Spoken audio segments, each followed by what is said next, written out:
Good morning. Today, we are dissecting a high-stakes strategic maneuver in the uranium sector. We call this the $1 billion Gambit. It is the story of how Energy Fuels, ticker UUUU, is attempting to position itself not just as a participant, but as the leader of the U.S. nuclear national team. This is about understanding their play for the Department of Energy's supply chain initiative. Before we begin, please note the standard disclaimer. This presentation is based on publicly available information and financial reports. It is for analytical purposes only and is not a recommendation to buy or sell. As always, investing involves risk, and past performance does not guarantee future results. Please conduct your own due diligence. Let's look at the big picture. Most companies wait for the government to pick them. Energy Fuels is taking a different approach. Bring your own guns. They aren't passively waiting. Instead, they have proactively amassed a war chest of approximately $1 billion and a massive inventory of roughly 2.6 million pounds of uranium. Why? To secure three things. First, the prize, a foundational role in the DPA national team, which comes with antitrust immunity. Second, the arsenal, utilizing that $1 billion in liquidity to eliminate execution risk for the DOE.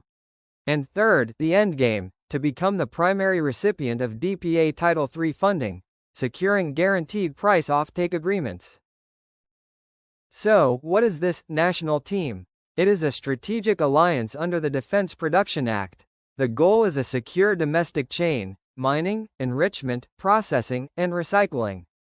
But here is the game changer: antitrust immunity. Membership allows companies to legally coordinate production and allocate orders. In a commoditized market, this exemption is incredibly valuable. Timing is everything. Where are we now? We are currently at Step 3, the public comment period. The deadline for this phase is November 24, 2025. It is crucial to understand a key distinction. Attendees are not participants. Simply showing up to a meeting grants no status. Only officially selected participants will gain that coveted antitrust protection and access to funding in the later stages. Why go through all this trouble? For Step 8, the activation of DPA Title III funding.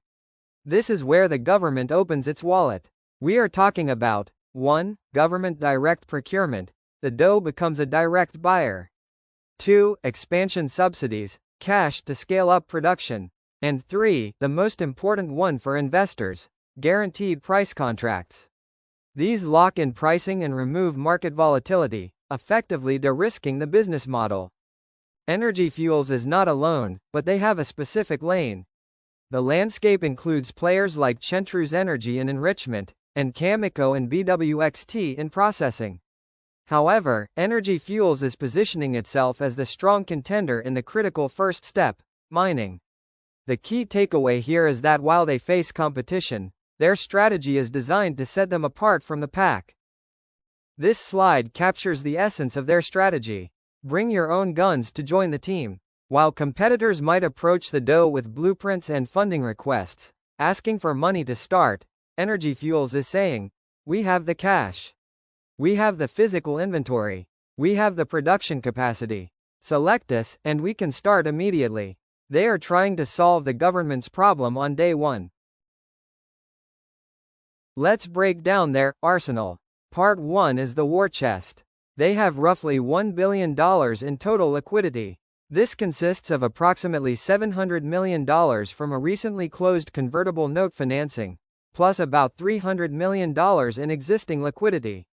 The strategic purpose? To meet any DPA expansion requirements without delay. They have removed the question of, where does the money come from, for the DOE. Part 2 of the arsenal is the strategic uranium stockpile. By year-end 2025, the company expects to hold an inventory of between 2.0 and 2.6 million pounds of U-308. Management describes this as deliberate withholding. This is not unsold product due to lack of demand, it is a strategic asset.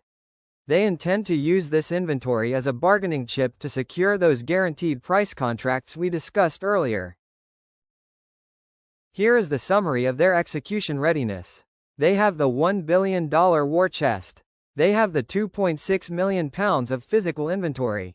And importantly, they have a 2025 production target of 1.35 to 1.40 million pounds. This is paired with the commercialization of strategic assets like rare earths and the Donald Project, expected in 2026. We listened to the Q3 2025 conference call, and CEO Mark Chalmers was very clear. He emphasized that their massive capital raise was well-timed, perfectly synchronized with the DPA initiative. His message was one of readiness. They are not hoping to be chosen. They are positioning themselves to be the only logical choice. Why does this guarantee a seat at the table? It comes down to supply and demand. The DU's goal is to fund partners with proven execution capability to secure the supply chain. Energy Fuels has proactively assembled the necessary components, capital, that $1 billion, and raw materials, that 2.6 million pounds. The conclusion is that UUUU presents itself as the most de-risked partner for the mining segment of the consortium. However, as an analyst, I must address the risks. This strategy has a cost. While the long-term positioning is strong, we face short-term volatility. The $700 million convertible debt issuance causes shareholder dilution, which is a headwind for the stock price. Additionally, convertible bonds invite arbitrage and hedging activity, which can place temporary downward pressure on the stock. Investors should be aware that these factors explain recent price action, even if the fundamental thesis remains intact. We conclude with this thought: the decisive advantage is execution over promises. In a competition for critical government contracts, many peers will submit blueprints. Energy Fuels is arriving with the construction crew, the raw materials, and the financing already in place. Our thesis is that by preemptively solving the DU's biggest challenges, capital and supply, Energy Fuels has transformed itself from a mere applicant into a foundational partner for America's new nuclear supply chain.